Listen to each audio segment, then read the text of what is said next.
Hey everyone, Daunter here. There are many artists in the Pokemon TCG. It's my goal to cover as many as I can so I can help you, the viewer, determine which one of these fantastic artists can hold the spaces of your binders or the slabs in your room. You might find a new favorite card, or a new favorite artist. I'm currently attempting to hit 500 subscribers, so if you enjoy the content, consider subscribing to see more content regarding the artists of the Pokemon TCG. If there's an artist that you'd like to see reviewed next, then let me know in the comments. Welcome to the Pokemon Artist Review. In today's video, we'll be talking about Uninori. Uninori started illustrating cards in the set Temporal Forces, released March 22nd, 2024, and has illustrated 12 cards, including any reprints I may have, which they do not have any. Uninori's style really is well and truly fascinating. I think that as soon as I saw their cards, I knew that they were someone special, as their art style is electric as well as nostalgic. It gives off some real strong vibes to older Ken Sugimori illustrations, which I find seriously intriguing. I think that Uninori will absolutely go a long way, and that is in no small part due to their fascinating illustrations that always leave me wanting more. The criteria for this video will be as follows: signature style, personality, and the environments. For my first point, I wanted to talk about Uninori's signature style. I feel like when you look at their illustrations, they always have a way of visually appealing the viewer. The reason this is because their cards feature very thick lines around certain things in the frame, such as the Meowth Japanese promo.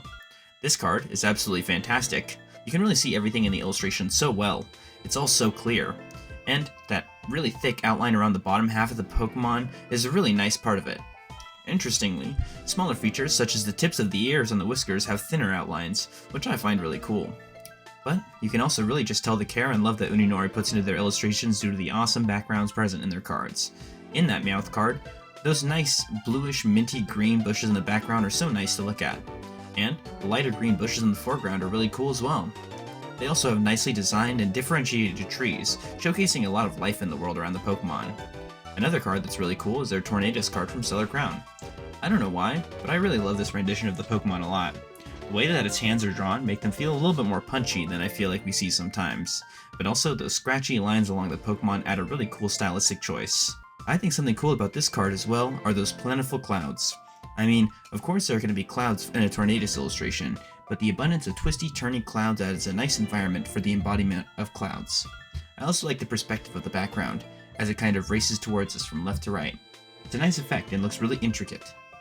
Next, I wanted to mention the personality that is put into all of Uninori's illustrations. Take the simplistic Dedenne from Surging Sparks as an example. The way the Pokemon bounces around the metallic pipes and the mechanical area it's surrounded with is filled with personality. That aggressive look on its face, as well as those characteristic sparks, combine to make a Pokemon who's filled with spunk and energy, but it's also nimble and quick, which is something that I really like about this card. The next card I wanted to talk about is the Raging Bolt EX from Prismatic Evolutions. This card is just awesome for a multitude of different reasons. The way the Pokemon looks off to the left with its mouth gaping open is just really cool, as its hair frill things flow elegantly behind it and its neck swoops around, showing us the body, which takes a massive step forwards. It is really cool overall. The way the Pokemon is portrayed makes it feel seriously powerful as it rains down these deep orange and pink lightning bolts, which just look really stunning. Finally, I would like to point out Uninori's environments. In the Flapple illustration rare from Surging Sparks, the environment around the Pokemon is just gorgeous, with those twisting roots at the bottom, and the trees of all kinds and types around the Pokemon. The environment feels ancient, which is really cool, as I think that their style works really well with that ancient or vintage kind of feeling. So they use it to great advantage with the use of their foliage, with all kinds of plants from small to large littering all over the place. I really appreciate all the details in this card a lot. It's just a really interesting illustration. Another illustration by Uninori that showcases a really nice environment is the Pinsir from Prismatic Evolutions. The nice Sahara-esque trees in the background are really nice, and the bushes and the tall grass in the foreground are also really nice. It's almost as if the area around the Pokemon is some kind of nice, lush desert, which I think is just a cool environment in general, let alone for this awesome Pinsir card. Now, let me talk about my top 5 favorite cards from Uninori. In no particular order, here we go. Firstly, I would have to include that Meowth promo. I just really love the aesthetic of this card, and the way that the Pokemon cheekily looks back at the camera is quite cute. I think the plants and the trees also just do a good job illustrating this cozy feeling that resonates within me. Next, I have to mention the Kadabra from Twilight Masquerade. I love how you can see that glowing psychic effect from the spoon the Pokemon holds kind of transfers to the rock that it floats around. And you also have the Pokemon hovering above the ground, which I think is a pretty cool effect. It's also just a really nice rendition of this classic Generation 1 Pokemon, with the ruinous background being really awesome. Next, I have the Raging Bolt EX from Prismatic Evolutions. I really love this card, and I love all those flashy and stunning colors. I really like that sort of feudal Japanese look of the trees and the cloudy background, and I find this card is one of my favorites personally from that new set. Next, I have the Fracture from Shrouded Fable. I really like the glare effect on the Pokemon's tusk, as well as just the way that it runs through the grass, cutting through it as it goes. The expression on the Pokemon's face is also really cool. It's a very visually interesting Fracture card in my opinion. Finally, I have the Tornadus card from Stellar Crown. I think that this card is just awesome, and I don't even know why. I like the way that its hand is gripping, I like the wind effects, I like the clouds, and I like that goofy expression on its face. It's just a really surprisingly cool Tornadus card. And that was Uninori.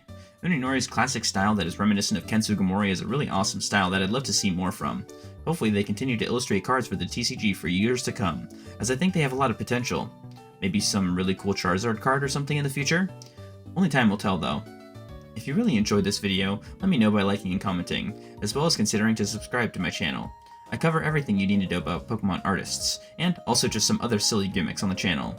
If you want to see more of these kinds of videos, I have a playlist on my channel for the Pokemon Artist Review.